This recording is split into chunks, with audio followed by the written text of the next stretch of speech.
क्या आपने कभी सोचा है कि रावण के पास सोने की लंका आखिर आई कहां से? कथा कुछ इस प्रकार है कि देवी पार्वती का मन गुफाओं में कंदराओं में रहते हुए ऊब गया था। उनके छोटे बच्चे और तरह तरह की असुविधाएं थी। उन्होंने भगवान महादेव जी से अपनी व्यथा व्यक्त की और अनुरोध किया कि बाकी देवताओं की तरह हमारे लिए भी एक छोटा सा महल बन जाता तो बड़ा अच्छा होता। भगवान महादेव जी को बात समझ में आ गई। उन्होंने सहमति दी और ब्रह्मांड के सबसे योग्य वास्तुकार विश्वकर्मा महाराज को बुलाया गया। पहले वो नक्शा तैयार हुआ, फिर शुभ मुहूर्त में भूमि पूजन हुआ और तेजी से काम शुरू हो गया। महल आखिरकार भगवान महादेव जी और माता पार्वती जी का था, तो कोई मामूली महल नहीं बन रहा था। विशाल काय महल बनाया गया, जैसे एक नगरी बसा दी गई। कला की अनुपम कृति, जैसे धरती पर स्वर्ग उतराया हो। निर्माता भी मामूली नहीं थे, महाराज विश्वकर्मा स्वयं थे। उन्होंने अपनी पूरी शक्ति लगा दी, इस महल को आकार दिया। तीनों लोकों में जय जयकार हुई। एक ऐसी अनुपम नगरी का निर्माण हुआ जो पृथ्वी पर पहले कभी थी ही नहीं। गणेश जी और कार्तिकेय जी की खुशी का ठिकाना नहीं था।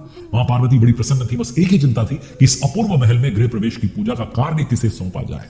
पूजा करने वाला ब्राह्मण भी उसी स्तर का होना चाहिए जैसे ये महल बना। तो भगवान महादेव जी से कहा जाता है राय जी। भगवान महादेव जी ने बहुत सोचा विचारा, उसके बाद एक नाम सुझाया, रावण।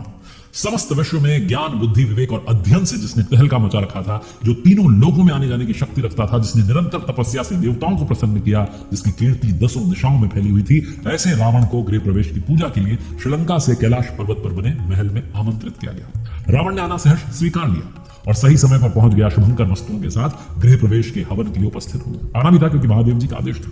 गृह प्रवेश की पूजा अलौकिक करवाई गई। तीनों लोगों के श्रेष्ठ स्त्री पुरुष वहां पर उपस्थित थे। वैदिक ऋचाओं के घोष से हवा गूंज रही थी। आचमन से जो जल की बूंदें उड़ रही थी वो वातावरण को निर्मल कर रही थी।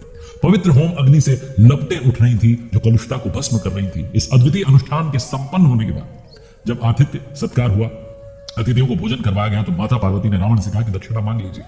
रावण ने विनम्रता से कहा कि मां, आप तो पूरे विश्व की माता हैं, मैं आपसे दक्षिणा कैसे मांग सकता हूं। मां ने कहा नहीं विप्रवर, दक्षिणा के बिना अनुष्ठान पूरा नहीं होता और आपके आने से तो समस्त उत्सव की शोभा अनिर्वचनीय होगी। आप अपनी इच्छा से जो चाहे मांग ले, भगवान महादेव आपको प्रसन्न करेंगे। रावण ने कहा आपको कष्ट नहीं देना चाहता माता, मैंने तो दर्शन कर लिए, मुझे सब कुछ मिल गया। वो और विनम्र हो रहा था। तो माता ने कहा कि तो आपका बड़प्पन है लंकापति, लेकिन अनुष्ठान की पूर्ति के लिए दक्षिणा आवश्यक है। आप इच्छा अनुसार जो चाहे मांग ले, हम आपका सम्मान करेंगे। रावण ने कहा कि मुझे संकोच हो रहा है माता। तो माता ने कहा कि देखो, संकोच छोड़ना होगा और आपको यज्ञ की पूर्ति के विषय में सोचना होगा। थोड़ा रुक करके रावण ने कहा कि यदि सचमुच आप मेरी पूजा से प्रसन्न हुई हैं और मुझे संतुष्ट करना चाहती हैं, और यदि सचमुच भगवान जी मुझे दक्षिणा देने का सामर्थ्य रखते हैं, तो आप ये सोने की नगरी मुझे दे दें। जहां रावण ने यह कहा, एक पल के लिए मां पार्वती रुक गई, लेकिन तभी शांति से बैठे पास ही में जो भगवान महादेव जी थे, उन्होंने अविचलित स्थिर वाणी में कहा, तथास्तु। रावण बड़ा प्रसन्न हुआ, उसकी खुशी का ठिकाना नहीं था। और भगवान जी के अनुरोध पर विश्वकर्मा जी ने नगरी कैलाश पर्वत से उठाकर श्रीलंका में स्थापित कर दी।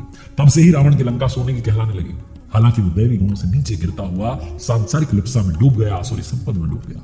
मां पार्वती के मन में फिर कभी किसी महल की इच्छा नहीं जगी। इस दान से कहते हैं इतना पुण्य एकत्रित हुआ कि उन्हें और उनकी संतानों को गुफा कंदराओं में रहने में कभी कोई कष्ट नहीं हुआ।